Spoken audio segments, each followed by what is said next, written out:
Hi guys, it's Bella, and in this video we're going to be doing a how to care for your betta video. And I've been waiting a long time to do this. I never really got the time to do it, and finally I'm going to do my how to care for betta video. So let's get started.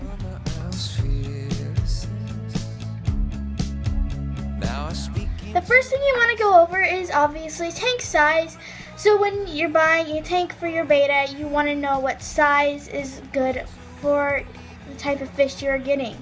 Now for a betta, I recommend 5 or more gallons, but some people also recommend 2.5 or more gallons.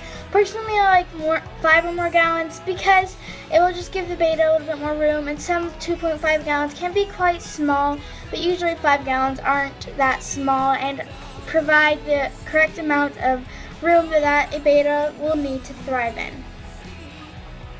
When buying your tank, you want something long and tall, nothing like a little cube or a bowl shape. Bowl shapes are actually the worst kind of shape because it can disorient your betta and just make him kind of shocked and dizzy all the time, seeing everything all stretched out, and it just stresses your betta out. Also, you can't fit a filter or a heater on the side of a bowl shape tank, and that can get quite hard. Also, I suggest rectangle shape, and that is good for your betta because it will provide a lot of swimming space and it is quite tall usually, and those tanks are just the best to get. Now the gallon tank I usually recommend, it's about a 10-gallon tank because that provides the correct amount of room that a betta needs to thrive. Also, you can have a few tank mates in it if you want a snail or a few fish if your betta is not as aggressive as others. Turquoise here is not as aggressive as other bettas I have seen, so he does quite well with tank mates, but he does not have anybody in his tank with him yet. He's in this 10-gallon all alone.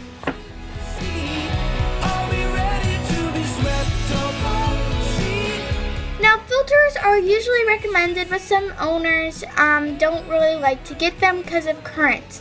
Currents can stress your bettas out because they do have very long fins that can easily make them move with the currents, and that's not very good. It will just stress them out and they can't swim very well. Personally, I really like filters. Can help start cycling your tank. If you know about that yet, I'll do a separate video on that later.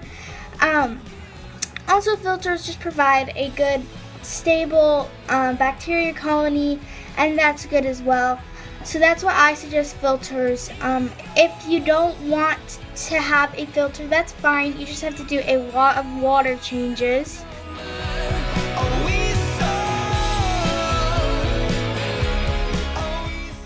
Heaters. Now heaters are a must-have with bettas unless you live in a very hot area that keeps the water between 74 to 80 degrees. Now heaters keep your tank stably at that temperature and not any lower. My heater is set to 80 degrees, and that's a good temperature for a betta.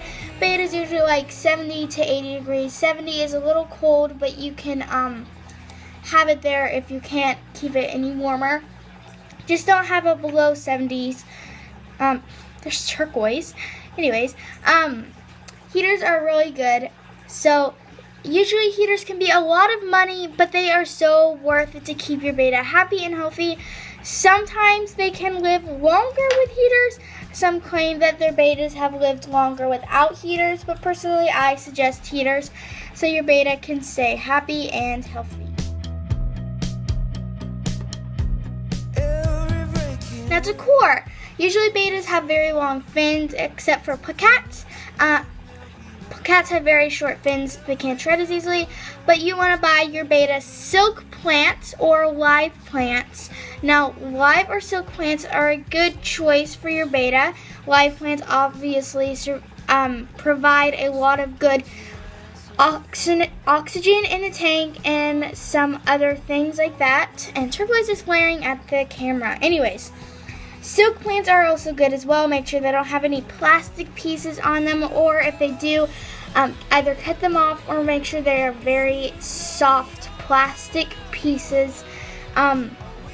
Also, silk plants can't cut your betta's fins as easily as plastic plants.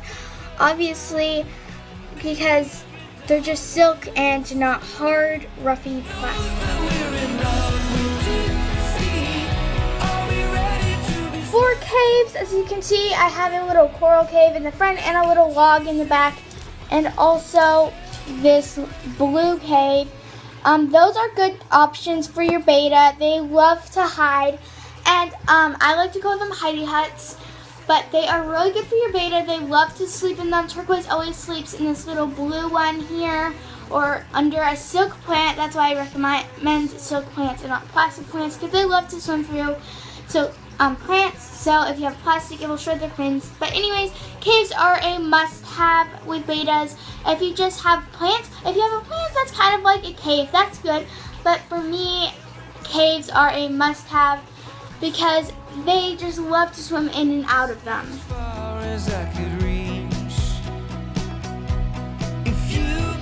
Now, I don't know if you already know this, but a lot of people do. Bettas originated in Thailand, Asia, and Japan. They usually lived in rice paddies. Now, Thailand, Asia, and Japan are usually pretty humid, so it keeps the water warm enough to about 70.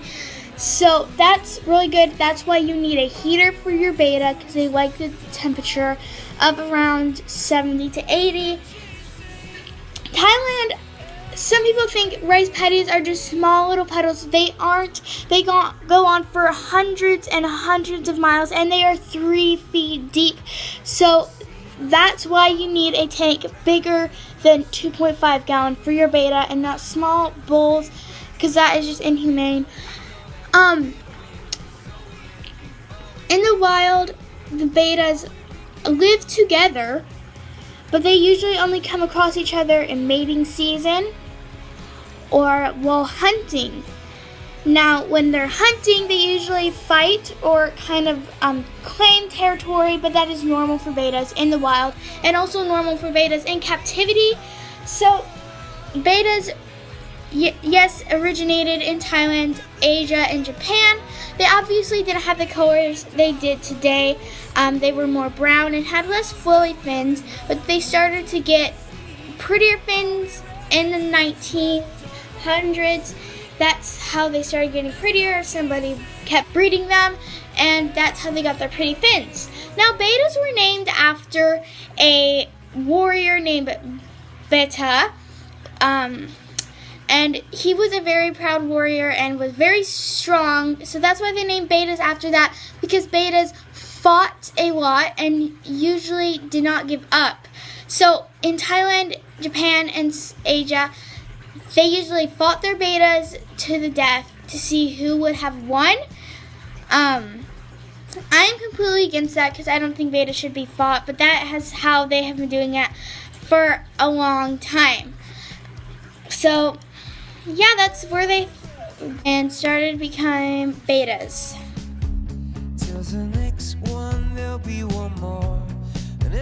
Now, substrate is pretty easy. You don't have to have anything specific.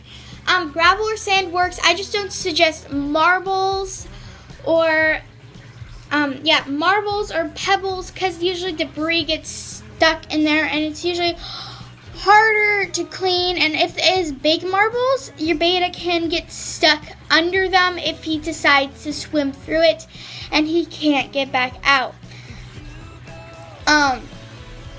Now with gravel and sand, on the other hand, your betta can't get stuck in it, and it is just easier to clean. Also with marbles and pebbles, your betta's food may sink and your betta can't get it, and so he may not be eating, and then that will create a lot of ammonia in the tank if it gets stuck and trapped and can't get eaten or cleaned. Now, you don't want a very brightly colored sand or gravel color, because that can kind of shock your betta and stress him out, like neon colors, those mixed colors. Natural gravel and red or something, that's fine, but neon gravel is really stressful for your betta, and it can stress him out from looking at it. Also, hot pinks and purples may stress your betta out as well. Dark blues and reds are fine, and black is usually really good. but any colors like neon is not very healthy for your betta and can stress him out. Now bettas can range from a lot of tail types to scales. My bettas are veal tails, cats, and a crown tail. Bettas also have an organ called the labyrinth organ. Now they breathe from the surface with this labyrinth organ and get the oxygen from the atmosphere and from the water. So if you can't get the surface air you need for your betta, I don't think you should think about getting a betta, because usually they can't breathe from the surface, and that results in drowning, and that is very horrible. Drowning is not very good because they just die. So that's why I don't use Millifix or BettaFix or PamaFix. Those three kind of healing medicines contain tea tree oil, and I don't know if you know this, but tea tree oil can coat the labyrinth organ, and that can result in drowning and suffocating from the lack of oxygen, and they usually die if they can't get enough air.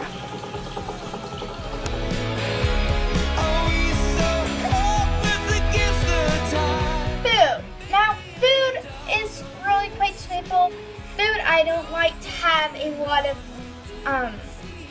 fish meal and oatmeal or stuff like that. And as you can see, this AQUARIUM betta pellets have whole fish meal, whole wheat flour, soybean meal, shrimp meal, and just stuff that's not very good for your betta. AQUARIUM betta food for me is not good for your betta because it contains that kind of ingredients. So I would like to cross out AQUARIUM betta food and move into omega-1 or geographic betta food. Now this doesn't contain any wheat meal, but it does, not fish meal, but it does contain some wheat gluten and wheat flour, but that's okay because that is next to fresh milk. So this main ingredient is whole salmon, and this is really good for your betta, and I really like the pellets. Flakes can be kind of a lot for your betta, and they can't eat it that well, but still, I just really like pellets. Now, with flakes, this is just my tropical fish flakes, and there's a betta flake kind for this, but they're basically the same. Now, this is another omega-1 product. I really like omega-1 because it doesn't have any fish meal in it, but this is flakes, and I don't suggest flakes. You may like them, you may have different experiences, but they never really worked out for me. So I don't really like flakes, and out of them all, I really like omega-1 or geographic betta pellets.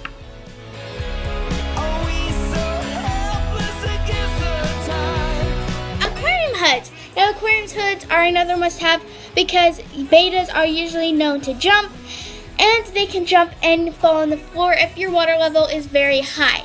So that's why I like aquarium hoods, and also they usually have light fixtures in them, and then you can put aquarium lights in there, and if you have live plants, it's very useful, and if you don't, it's just very nice and looks good in the tank, and so you can see your fish a lot more. That's it for this video, guys. I hope you liked, commented, and subscribed. I'm going to be making a few more videos, but that. Bye, guys. To live without intimacy, I thought